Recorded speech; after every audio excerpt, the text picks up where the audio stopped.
Assalamualaikum warahmatullahi wabarakatuh. Saya perwakilan dari kelompok 4. Sebelumnya, perkenalkan nama saya Dibiani Nurul, email dan NIM 222400149, dan dua rekan saya yaitu Kisan Farah Kasyana dengan NIM 222400072 dan Desi Setianingsih dengan NIM 222400130. Di sini saya akan mempresentasikan mengenai diagnosa penyakit jantung menggunakan metode Certain Factor. Yang pertama yaitu latar belakang. Gejala penyakit dan gangguan fungsi jantung sering dirasakan atau diketahui oleh penderita. Hal ini juga disebabkan karena mahalnya biaya check-up kesehatan dan tidak adanya waktu karena kesibukan kerja. Berdasarkan pengetahuan mengenai penyakit jantung dan gejalanya, maka tentukan dengan penerapan teknologi informasi akan semakin mempermudah masyarakat untuk mengidentifikasikan gejala yang dialami. Berdasarkan permasalahan tersebut, maka diperlukan satu solusi dengan merancang dan membangun sebuah aplikasi sistem dengan diagnosa awal penyakit jantung. Selanjutnya yaitu metode penelitian. Tahapan metode Certain Factor. Berikut langkah-langkah perhitungan dalam metode Certain Factor untuk membangun sistem pakar diagnosa penyakit jantung. Yang pertama yaitu penentuan jenis gejala penyakit jantung maupun penyakit jantung. Yang kedua, penentuan data gejala. Yang ketiga, penentuan data gabungan. Data gabungan di sini merupakan data gabungan antara data gejala dan data penyakit. Yang keempat, penentuan nilai CF pakar. Dilanjutkan dengan penentuan CF pasien. Yang kelima, pemilihan data gejala oleh user atau pakar. Yang keenam, perhitungan nilai CF dari gejala user atau pakar. Yang ketujuh, hasil diagnosis penyakit jantung.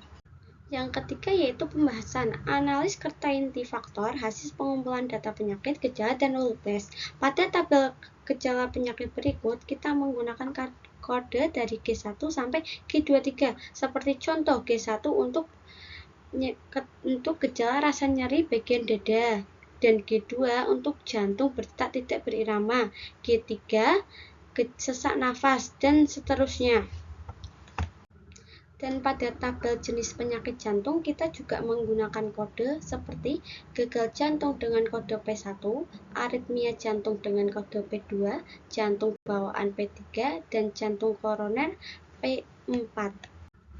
Dari hasil wawancara oleh pakar penyakit jantung, gejala penyakit jantung yang direkomendasikan oleh pakar ada 23 gejala penyakit jantung.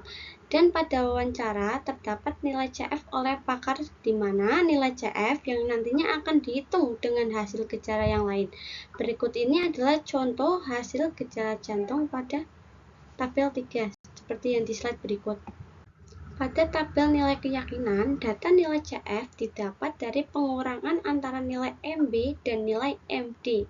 Data nilai CF digunakan untuk memproses perhitungan konsultasi yang digunakan oleh user atau pakar. Data gejala yang dipilih oleh user atau pakar memiliki nilai CF yang digunakan untuk menentukan nilai kombinasi. Dari 3 gejala yang dipilih dapat dijabarkan masing nilai CF pada tabel perhitungan menggunakan percocokan.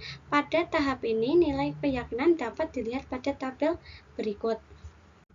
Dari nilai-nilai CF yang ada, selanjutnya dilakukan perhitungan berdasarkan nilai CF kombinasi seperti kasus penyakit dengan gejala 1. Jantung berdetak tidak berirama, 2. Denyut berdetak cepat, 3. Memiliki riwayat penyakit jantung. Berdasarkan 3 gejala tersebut, selanjutnya akan dicari penyakit yang berhubungan dengan gejala tersebut seperti pada tabel berikut. Tahapan selanjutnya adalah tahapan implementasi. Di sini ada 2 gambar yaitu data gejala dan data penyakit. Pada menu data gejala, kita dapat menambah data gejala yang diisi oleh user atau pakar menurut data penyakit jantung yang diyakini. Sama pun halnya dengan data penyakit. Kita dapat menambah data penyakit yang diisi oleh user atau pakar menurut data penyakit jantung yang diyakini. Tampilan selanjutnya yaitu tampilan menu data pengetahuan dan menu informasi. Pada menu pengetahuan terdapat nilai suatu kepercayaan oleh suatu pakar atau CF yang terdapat nilai keyakinan yang dilakukan oleh pakar penyakit jantung. Kemudian menu informasi.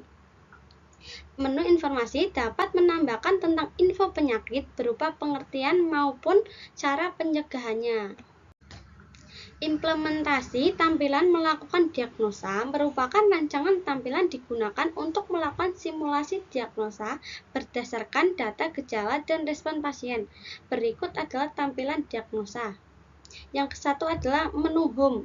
Pakar dapat menggunakan aplikasi ini dengan login menggunakan email supaya dapat menggunakan aplikasi ini. Yang kedua, menu penyakit. Menu penyakit bisa mengetahui tentang penjelasan penyakit jantung. Yang ketiga yaitu menu gejala. Menu gejala mengetahui penjelasan tentang pengertian gejala penyakit jantung. Yang terakhir yaitu menu diagnosa. Menu diagnosa, pakar dapat memilih gejala yang menurut pasien terdapat salah satu gejala tersebut, hasil akhir dapat mengetahui seberapa besar atau persentase terhadap penyakit yang diderita. Yang terakhir yaitu kesimpulan. Hasil kesimpulan mengenai diagnosa penyakit jantung yang diterapkan menggunakan metode certainty factor mampu memberi hasil diagnosa secara mudah dan cepat berdasarkan pengetahuan pakar dan data gejala yang dipilih oleh pengguna. Berdasarkan hasil diagnosa penyakit jantung, pengguna juga dapat melihat informasi penyakit dan solusi atau tindakan yang harus dilakukan. Sekian presentasi dari saya. Terima kasih. Wassalamualaikum warahmatullahi wabarakatuh.